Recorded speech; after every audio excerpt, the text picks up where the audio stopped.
In the near future, the Earth is slowly being destroyed by overpopulation and pollution. In search of new habitats, scientists have set their sights on Mars and sent an unmanned rover with bioengineered algae to it. This algae has been making the atmosphere breathable for humans for 20 years, but one day suddenly the oxygen levels start to drop. Desperate to find out why, all countries put their resources together to send the first manned mission to Mars. The ship, called Mars 1, is too large to launch from the surface of the planet. So the crew heads to a high-orbit space station for a low-gravity launch. Pilot/Commander Bowman, Chief Science Officer Chantilas, Co-Pilot Santen, Mechanical Engineer Gallagher, Bioengineer Barkanal, and Terraforming Master. This is Petengil, an expert. Also included is the multitasking robot AMEE, which acts as a navigator on the Martian surface. AMEE is powered by a helium nuclear power cell and will continue to operate for some time. Over the next 6 months, the crew finds different ways to keep themselves occupied when not on the job. Gallagher loves to flirt with Bowman and doesn't hesitate to step on her in the shower and pretend it was an accident. He's also responsible for Amy's pre-launch diagnostic checks. Pettengill wants to see the robot in action and asks Gallagher for a demonstration. So Gallagher decides to play a prank on Pettengill. He changed his AMEE from navigation mode to military mode, then gave him a marker and asked him to attack his friend. Then his AMEE stabbed Pettengill very quickly, showing how deadly it was. Showed that there is eventually, they grew tired of being there, and Gallagher and Vershnall began using the lab to make alcohol. Bowman initially scolds them when she finds out, but she joins them and the entire crew ends up drinking together. The crew was suddenly hit by a gamma-ray burst while searching for her HAB-1, an automated habitat where the probe was supposed to grow algae. Commander Bowman sends the rest of the crew to safety to monitor the system and wait for the outbreak to pass. After some time, it turns out that the main power unit is offline, so now you have to head to Mars and search for her HAB-1 on foot. Once the crew is ready, Bowman tries to activate the extended vehicle's auto-launch system, but it doesn't work due to lack of power, so he has to stay behind and run it manually. Has trouble landing and must remove the landing gear and AMEE. He managed to deploy the airbags, but when it finally landed on Mars, the spacecraft still tumbled down a hill and was severely damaged. But the explosion destroyed the automatic fire extinguisher. She hastily grabs a manual fire extinguisher, puts out the tiniest fire, and wraps herself in an emergency evacuation unit before opening the hatch. This way the vacuum sucks the fire out of the ship. After that, restore the main power supply unit. On Mars, the crew must help Chantilla out of the vehicle, as she is injured on landing. Without AMEE, there's no way to navigate the planet and find her HAB-1 without getting lost, let alone a broken radio or science's pack. Gallagher remembers having some panoramas sent by the rover and comparing them to the terrain to find the correct path.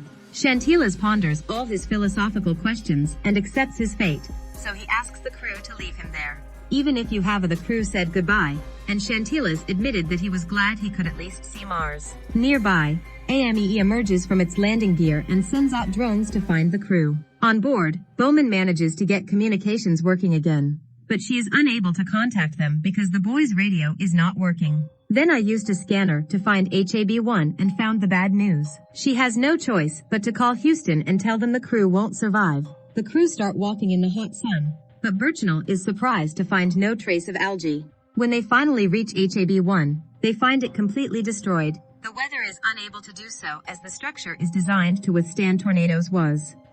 Something happened here. With no food, air, or water, the boys have no choice but to accept their fate. With just 16 minutes of oxygen left, the crew chats about those who have left their homes. Santen decides to recall near the cliff, pointing out that at least his piloting skills aren't the cause. But Pettengill wants him to take some responsibility anyway. A fight is triggered that ends with a bump and a fall off a cliff. Returning to the others, Pettengill tells them that Santen ended things for him. After a few minutes, their oxygen tanks were running low and Gallagher decided to open his helmet to catch his last breath. But to his surprise, Gallagher discovered he could breathe fine. Meanwhile, Bowman receives a message from Houston saying that the ship's orbit will fail in 31 hours. But that he will help them take off by then. The boys search HAB-1 again for anything useful and find the radio, but it is also broken. This made Birchnell realize that a small rover sent in 1997 was supposed to have a radio on it as well, so he should look for it. They use HB-1's remaining rocket fuel to start a fire, the light of which allows AMEE to finally find them. Gallagher checks the robot and finds it heavily damaged, but navigation his device still works. That means you have to shut down AMEE and eject the device before it breaks. When AMEE hears this, he reacts violently and pushes away all the men who tried to disable it. Increase. AMEE then escapes, and on the way she meets his drone again. Gallagher explains to the others that AMEE is using guerrilla tactics and will come back later and kill them one by one. He also discovers that the robot has blocked the transmitter to prevent his location from being known. In the morning, Bowman manages to fix the ignition system with Houston's guidance, but she tells them to try to save her crew before returning. The boys wake up and, for fun, set out to claim territory on behalf of humanity and search for an old rover. When they find it, Gallagher takes his radio and tunes the frequency to the new one, but tries as much as he can but is unable to reach Bowman. After 2 hours of unsuccessful attempts, Bowman is ready to leave for Earth and Gallagher is about to ditch the radio. But just then Houston recognizes the rover's frequency and puts it on the ship. The boys are finally able to talk to Bowman, who promises to listen to all the stories and find a way to save them. Tukin informed about a 30-year-old Russian rock probe called Cosmos that failed to launch many years ago. They need to fix it, but it's their only chance and there are only 19 hours before Bowman has to return to Earth. Before hanging up, Gallagher told Bowman that he was happy to hear her voice again, and it reminded me of when I almost kissed him a few weeks ago. The boys head off to investigate, unaware that AME is following them. Suddenly, Pettengill noticed something moving in the distance, but the others couldn't see it and asked him to move on. Nearby, a swarm of alien insects begins moving in the same direction. Moments later, Bowman checks on the crew and asks Gallagher to turn off the communicator and speak privately. She informs him that the probe only has room for 2 people, and she apologizes before returning to her job. Gallagher has yet to speak to others about the matter, and is devoted to helping Barkinal walk, who is weakened by broken ribs. Thanks to the storm, AMEE is quite inaccessible. The boys discuss the fact that they don't have much time to find the probe, and Gallagher eventually admits that only the 2 of them can retrieve it. Pettengill does not believe him and believes Gallagher suspects him of killing Santen. A few hours pass and Bowman receives a text from Houston telling him to come back because the crew has no way of surviving that storm. After Gallagher and Birchnell fell asleep, it turned out that Pettengill picked up the radio, reached the probe first and escaped. Now that he's out and defenseless, AME sneaks in and kills him in seconds. Along the way, Birchnell is shocked to see algae and cannot understand why it only grows here. Gallagher obtains a radio and tries to contact Bowman while Birchnell examines the body, unaware Bugs is running around the suit. Birchnell attempts to cut open the suit with a lighter that ignites the tiny alien.